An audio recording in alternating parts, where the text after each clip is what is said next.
Hello les amis, j'espère que vous allez bien. Nouvelle vidéo Planète Rock, et cette fois-ci, on va s'intéresser au rock sudiste. Alors, c'est parti.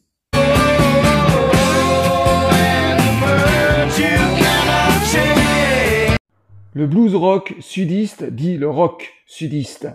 Alors, ce rock-là est né dans les années 60, à la fin des années 60, en 68 pour être plus précis.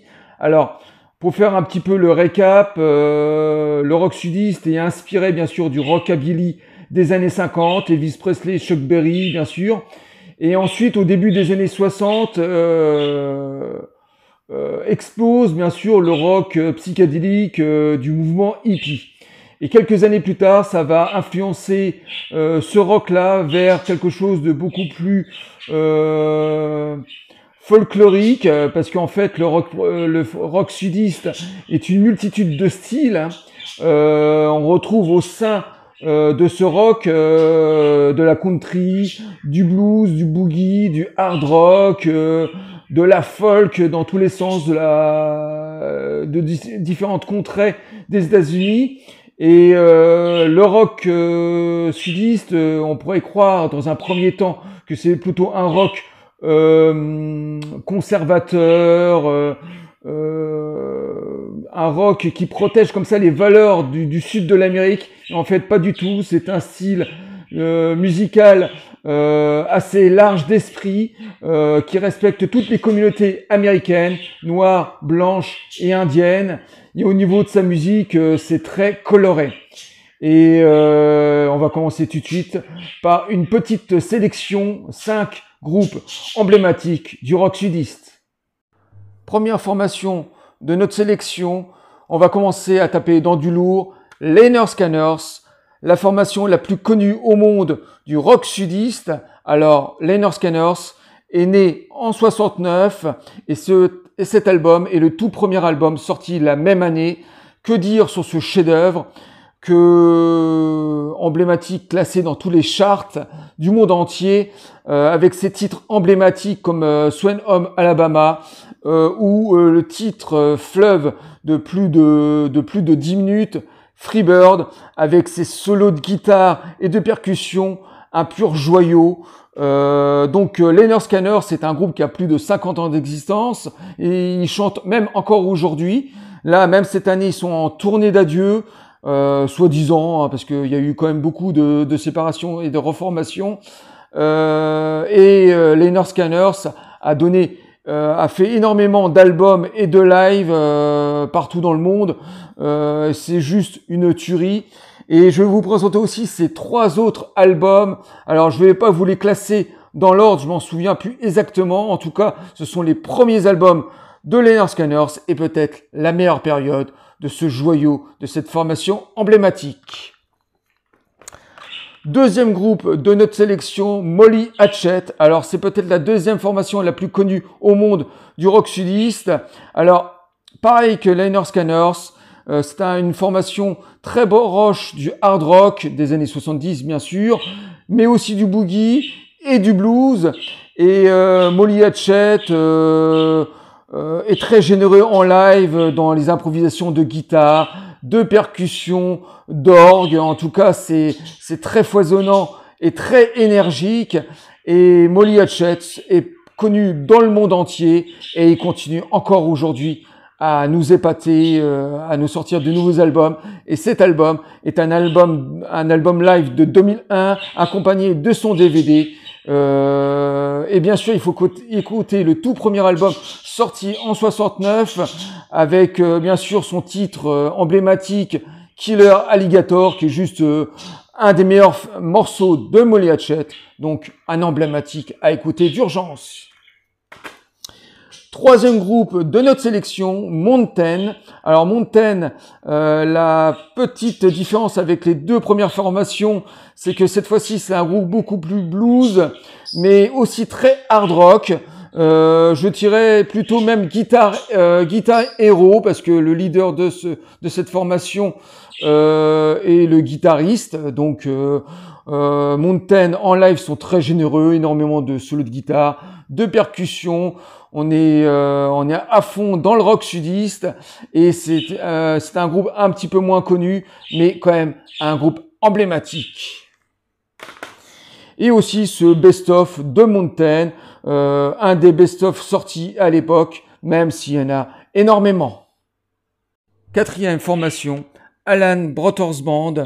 Alors, Alan Brothers Band est né en 68, et la petite différence avec cette formation comparée aux trois autres, c'est qu'Alan Brothers Band est beaucoup plus traditionnel dans le blues, dans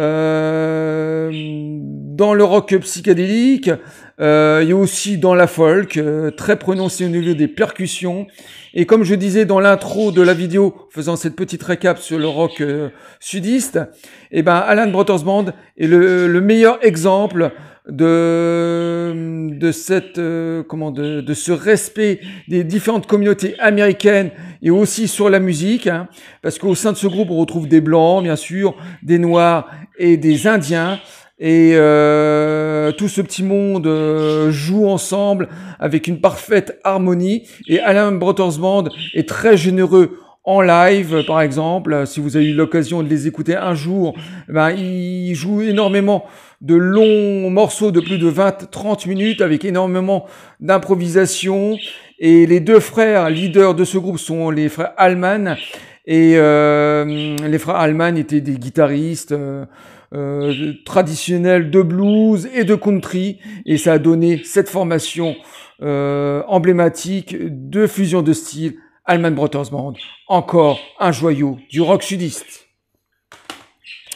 Et aussi accompagné de ces deux lives, donc le live de 70, un pur joyau, un des meilleurs, et peut-être le live de 71, le plus connu, avec tous leurs titres emblématiques. Ensuite, nouvelle formation Blackfoot. Alors Blackfoot est un groupe qui ressemble énormément à les North Scanners, dont le style est à peu près similaire. C'est très hard rock, c'est très boogie, et Blackfoot a eu une carrière bonne première période, comme ça au début des années 70. Alors je pourrais pas vous dire quand le groupe est né exactement, il me semble bien que c'est en 70, mais j'en suis pas sûr. Et Blackfoot a sorti une dizaine d'albums dans les années 70 qui sont très généreux, très bons.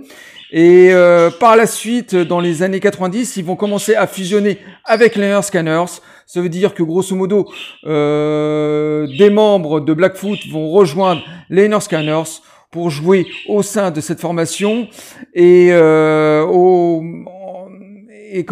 fur et à mesure des années, il y aura des séparations, bien sûr.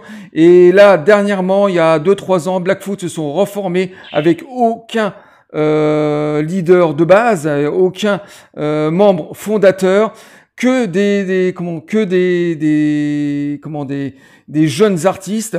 Ça a été un pacte, ça a été un deal qui a été fait par le groupe à la base, que le groupe survive même après leur mort. Donc Blackfoot, un groupe beaucoup moins connu que les autres formations, mais quand même emblématique.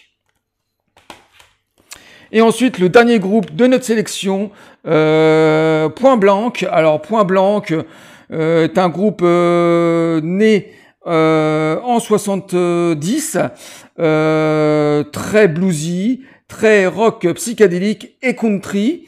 C'est une formation moyennement connue. Ils ont sorti à peu près 7 ou 8 albums au début des années 70, ils se sont séparés. Ensuite, il y a eu une reformation au début des années 2000. Et petite anecdote, j'ai eu la chance de voir cette formation en concert au château de Goncourt, à côté de Château-Thierry. C'était juste un petit festival qui a lieu chaque année et c'était un excellent concert. Et en plus, en première partie, on avait eu le droit à 3 groupes de covers qui reprenaient que du rock sudiste. Et donc, il y avait une formation Toulousaine qui reprenait du Molly Hatchet et puis 2 autres formations qui reprenaient des morceaux de Lynyrd Skynyrd ou de Mountain, ou il y avait même de tête, je crois qu'il y avait du Chuck Berry, il y avait beaucoup d'artistes comme ça, de blues et pas seulement du rock sudiste. Et je me rappelle, ils étaient venus en minibus, comme à l'époque dans les années 70, à la dernière minute, et on était quoi, je sais pas, peut-être 70, 90 personnes à apprécier ce concert, et c'était juste formidable. Donc c'était un concert de retour, bien sûr, et Point Blanc est juste un groupe emblématique, beaucoup moins connu que les autres formations, que je vous conseille vivement de redécouvrir. Et bien sûr accompagné de ce tout premier album sorti donc en 70, Point Blanc, un album absolument emblématique à découvrir.